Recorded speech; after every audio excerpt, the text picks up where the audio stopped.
Hey guys, Kamina the Koach here. Welcome back.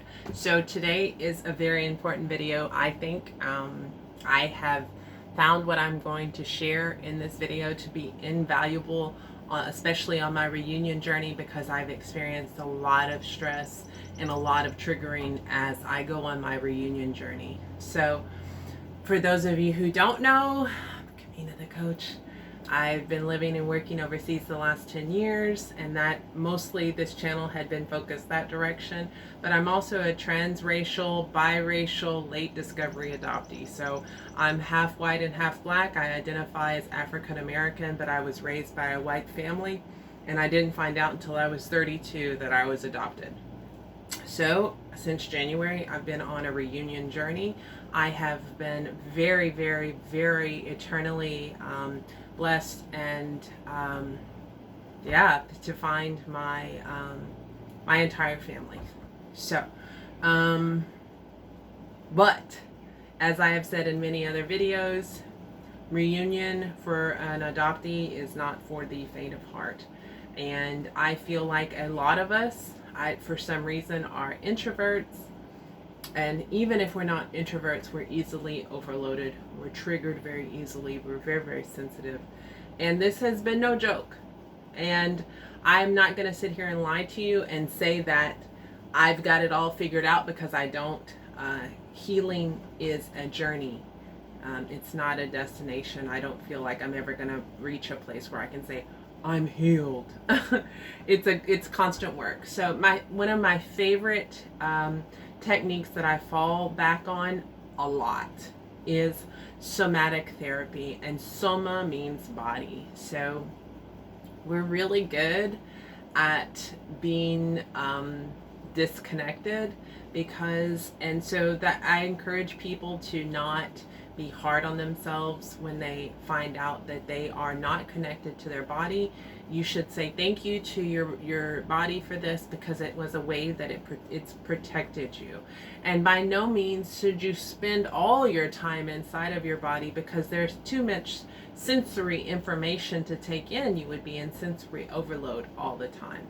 However, when we're triggered, there are a lot of things going on in our body, and there are things that we can do to our body that and inside of our body that will help us when we're triggered, when we're feeling overwhelmed, and when we're feeling anxiety. I have a lot to share with you, so I'm gonna go right into it. Two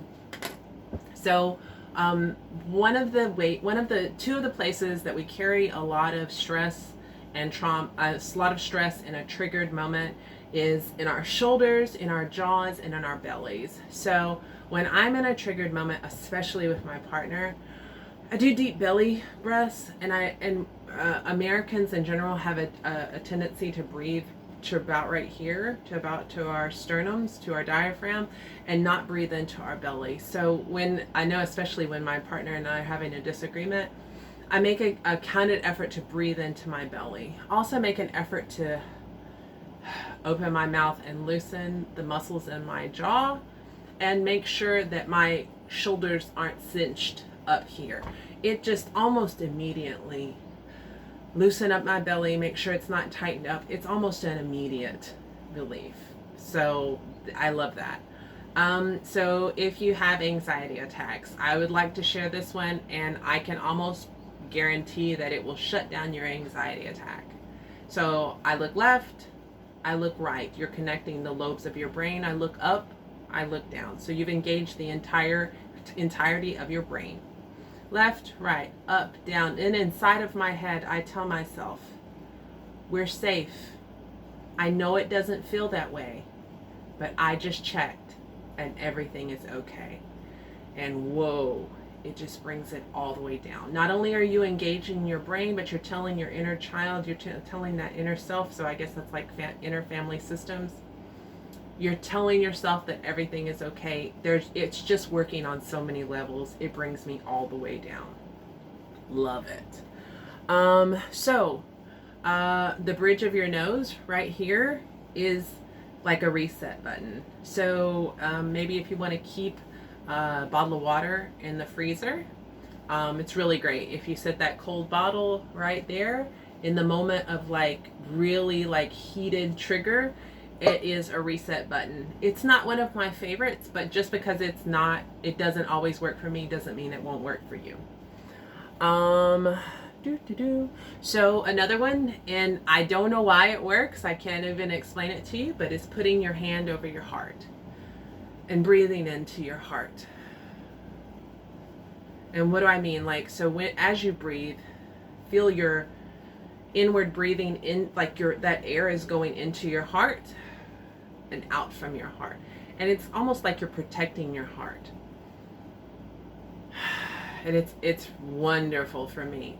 So to tie on to that, to help you go to sleep, and I still sleep like this. I don't know, once I move in with my partner, I don't know how this is going to go because we like to cuddle. But to help you get to sleep, hand over your heart and hand on your belly. And it's amazing. I love sleeping like this. Also, weighted blanket really helps a lot. But the weight of the weighted blanket pressing my hand to my heart and that hand on my belly, it's phenomenal. And if I wake up and can't go back to sleep, I just hand on heart, hand on my belly, and I don't know why, it just does. Also, if you are lucky enough to have someone in your home that you trust, a hug will almost always turn off it lets your brain know you're safe, number one. We're pack animals, and we were never supposed to be alone. So it lets you know you're safe, number one, and it's like turning off all those neurological pathways. If you don't have anyone to hug you, you can hug yourself. To get the extra benefit, you can actually back yourself into a corner and press while you're hugging yourself to get the benefit of that turning off. And also having your back against the wall lets your brain know that you're safe. Right? The hug from somebody, if you can get it and if you can tolerate it. I know some people don't tolerate being touched very well. So if you can't tolerate being touched very well, then just go ahead and hug yourself and put your back to the corner. That's what you gotta do. So I really love those. Another one, if you don't like all that hugging stuff. So placing your thumbs on these parts of your collarbone and kind of doing like this. It's kind of like mother patting a baby. It's really disarming. It really brings your heart rate down. It deactivates that parasympathetic nervous system, that fight or flight, like when you're like, so hands in your collarbones and just like, shh, it's okay, it's okay. Not one of my favorites, but it does work. What else? Oh, so something else that I use quite often if my hands are clean. I love it. Across my forehead, really lightly with my fingernails. Again, this is connecting the lobes of the brain, and it's bringing you to the present. And it's just a really nice feeling as well. And you're connecting the lobes of your brain. You're taking yourself out of that activated state into the present. Also, your hands very lightly up and down your arms. I love that one. Love it, love it, love it. I love those. Let's see. Oh, okay. So these are the last I'm going to give you, and then we're going to wrap it up. So, as you're sitting in your chair, heels, just your heels firmly into the ground and press. Press, press, press, press, press, press, press. Heels firmly into the ground while you're pressing. It's amazing. Then after you've pressed for like maybe 20 seconds, switch to your toes.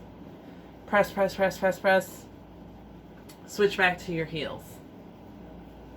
So all of these techniques I've shared with you are somatic techniques, somatic, soma meaning body, techniques to bring you back to yourself, to help you manage stress, to help you manage anxiety, to help you manage things that are causing you to have triggers. You may need to, so I've had to warn my partner about the so that he knows, because he usually thinks when I'm doing that I'm looking for a spider. So I've had to let him know that when he sees me doing that, usually I feel like I'm on the brink of a panic attack and I'm bringing myself down from a panic attack. So you may need to let the people that you know that that's what you're doing when you do some of these things. But try them out. Let me know what you think. I hope they work for you. They really do wonders for me.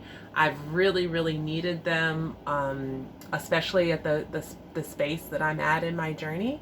So for those of you who would like to know, I found my sister. I talked to my father's brother, two of my father's brothers. One was great, one was not so great, but such is life. I have found a ton of my father's family, and for the most part, it's been really great. It's overwhelming, it's a lot.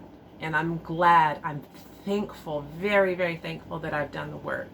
And that was why I said, you really need to do the work before you get into reunion and apply the things that you've learned while you're moving through the reunion journey.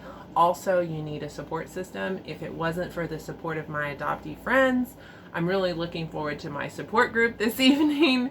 My loving, supportive partner. Without the three of these really powerful arms of my support system, I'm afraid I might be suicidal at this point.